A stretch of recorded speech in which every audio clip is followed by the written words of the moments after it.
wan shanga pibaro kibashitong bat ibakia junken.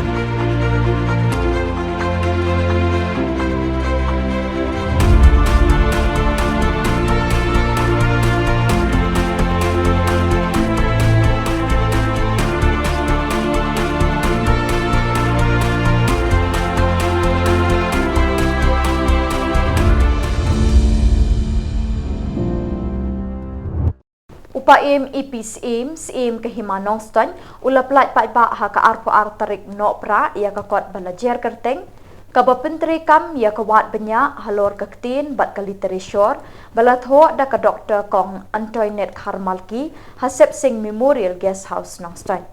Shwaban sedang ia kejingelang, layas ngap jar-jar shipor kum kedak kejing sengolem ia kejing klat no jong ba Ronald SIM, unong ai Khubor ke Shillong Times nanong ston. Hakani kejingelang pelait kot, ladon lang gibahi ngesem jong ke Dr. Antoinette Kharmalki, ubak Garret LSN Dykes, DC ke West Khasil District, ke Dr. Yaisan Mautho, Principal ke Nongston College, kong Balari Shisha nong Kendri, Assistant Professor ke Shillong College, bat ke belasyak kot sengobha. Ia kini kekot lepenmi daka Lian Morshi's Publishers bat lepeniat jauh daka Khasi Book Agency.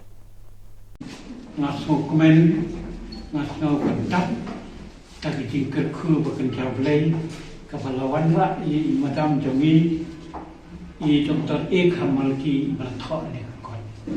Ngin siap pulih Paidbah, ngin siap soi topik kawai din kawai, bat ai bagi jingkir ku jong play.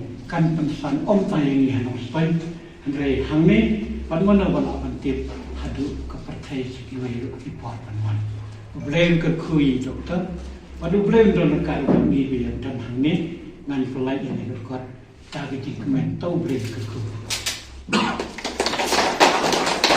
Pyllait hakane kesni ke ar tarik jom upnai Desember hajar Pyllait kabalong kum ke present Christmas ini. Kamut pa ke Christmas kamdai banlong teman takasni. I will car to know to be man kasni. Ubren ke ku kaburong ni I should but ikermen ba Madam Jongi in temen sampra pan mang I will but kulai saja.